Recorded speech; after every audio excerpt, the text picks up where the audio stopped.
Fala, meu povo, tudo bem com vocês? Eu espero que estejam todos bem, porque eu estou ótimo, eu estou maravilhoso demais. Deixa eu tomar um cafezinho aqui, tá? Tá bom demais. Hoje nós vamos falar deste livro Diário de um Homem Supérfluo, do Ivan Turgenev, autor russo. A literatura russa, todos já sabem que eu sou fã demais, devido à profundidade que os autores russos abordam o tema homem, né? O tema humanidade. Eu acho fantástico, tá? Imagine que seu nome é Tchukaturin. Então, meu amigo, já tem tudo para dar errado. Sua história já tem tudo para dar errado, porque o nome feio amuado. Ave Maria, pois é, Tchukaturin é o protagonista desse livro. Mas antes da gente começar, aqui, Diário de um Homem Supérfluo, é importante que a gente saiba que supérfluo para a língua portuguesa não tem o mesmo significado de supérfluo para a língua russa. Para a gente aqui, supérfluo é alguém superficial, raso, né? Sem muita importância, que facilmente você pode deixar de lado ali. Na Rússia não, o homem supérfluo é aquele cara detentor de certa inteligência, altivez, liderança, no entanto, sem condições físicas e morais de dar vazão a esse sentimento, a essas ações, a esses pensamentos, certo? Então, tirar dessas dúvidas, vamos para o livro.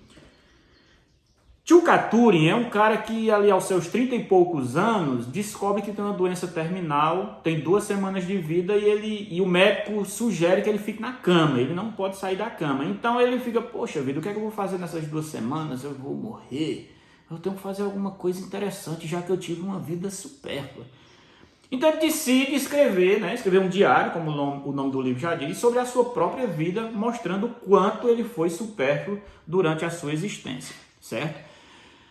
Essa questão de supérfluo, de você ter esta dificuldade de viver plenamente, a literatura russa ela nos mostra 2 lados. Primeiro, pelo caráter autoritário, né, do então líder político da época, o Tsar Nicolau I, né, e também por questões familiares.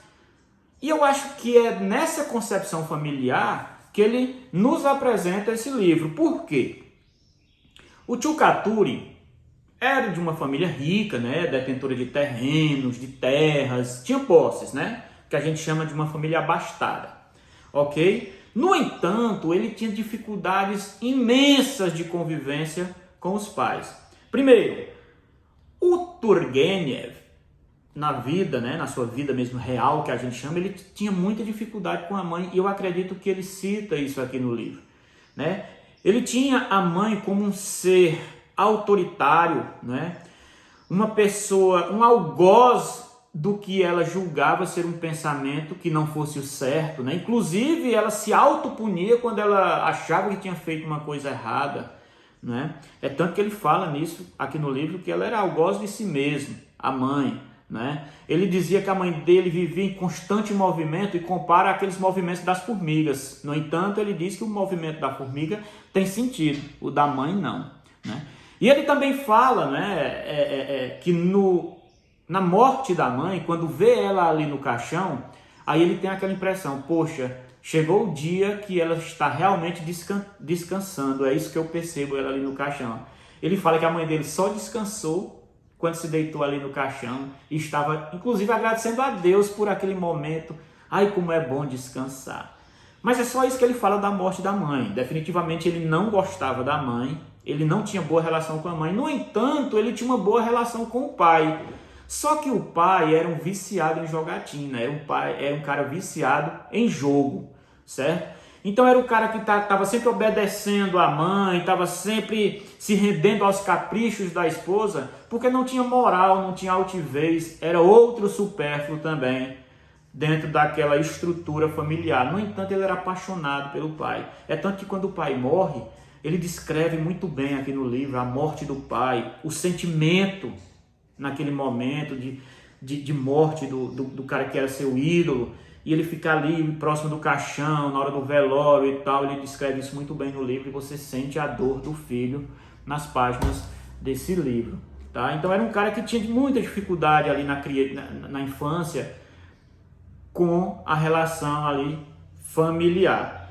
Pai e mãe morreu, ele não consegue ficar naquela casa que ele morava porque tudo que era da família estava empenhorado por causa das dívidas de jogos do pai. Então é tudo tomado e ele fica à mercê. Então ele procura abrigo em outra cidade, certo? E aí ele cresce ali, chega na fase de adulto e se transforma num servidor público e vai fazer um serviço certa vez, né? Um trabalho em uma cidadezinha interiorana, que ele até fala que é uma cidadezinha sem muito recurso, sem muito atrativo, e lá ele conhece uma família que tem muita influência na cidade com outros membros dos serviços públicos daquela cidade. E nessa família ele conhece Lisa, filha daquele senhor servidor público.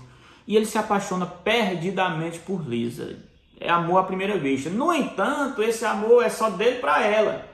De lá para cá não tem. Ela respeita muito ele, gosta dele, faz passeios pelos jardins com ele, mas ela não tem sentimento nenhum de afeto amoroso com ele, certo? E é lógico que o Tchukaturi, sendo um homem supérfluo, ele não consegue conversar com ela, ele não consegue expor para ela o sentimento dele por ela. Lógico, ele é um homem supérfluo, certo?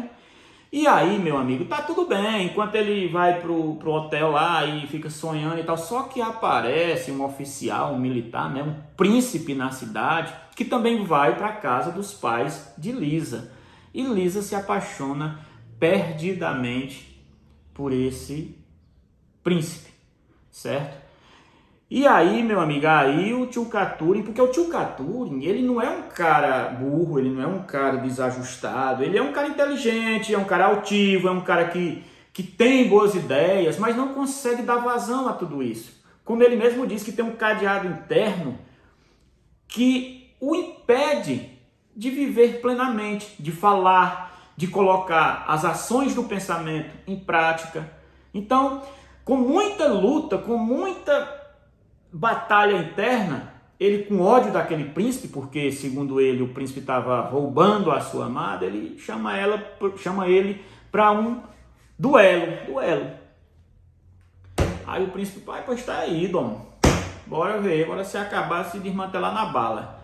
Quando eles vão pro duelo, Tchukaturi perde, mas o príncipe olha assim para ele, homem, eu vou te matar não, porque não vale a pena não. Se aquietar, para casa?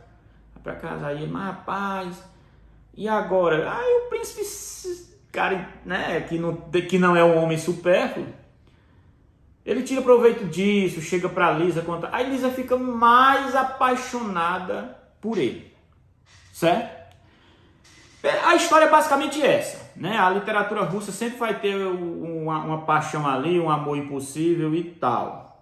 Acontece que, o que é interessante nisso? Esse livro foi escrito em 1850 e a primeira vez que alguém traz o termo supérfluo para dentro de um livro na condição de herói, porque o supérfluo na literatura russa era um herói, era um cara que tinha altivez, que tinha pensamentos interessantes, mas não conseguia se impor por questões autoritárias do czar Nicolau I. É tanto que na Rússia, as famílias que tinham dinheiro levavam seus filhos para estudar em outros países, como a França, e o rapaz chegava lá desformado, eita, agora eu tô impregnado da ideia de liberdade, igualdade, fraternidade, agora eu sou eu mesmo, eu quem vou mandar em mim. Quando voltava para a Rússia, eu dizia, se aquietar, fuleiragem, tu manda em ninguém, dava-lhe uma pisa. Aí tava lá o cara cheio de boas intenções, cheio de ideias, cheio de vigor, e não podia colocar isso em prática porque o czar não permitia, quem mandava naquela bagaça era ele, e acabou essa história. Então, esse ser supérfluo, ele sempre foi tido como um herói na Rússia, e foi o Turgenev, através dessa obra, que trouxe esse ser ao laboratório humano para ser estudado, certo? Mais na frente, a partir da derrocada do Nicolau I, que entra o Alexandre II, que há mais abertura política na Rússia, aí a questão do supérfluo ele precisa dar um passo a mais por causa dessa abertura política do Alexandre II.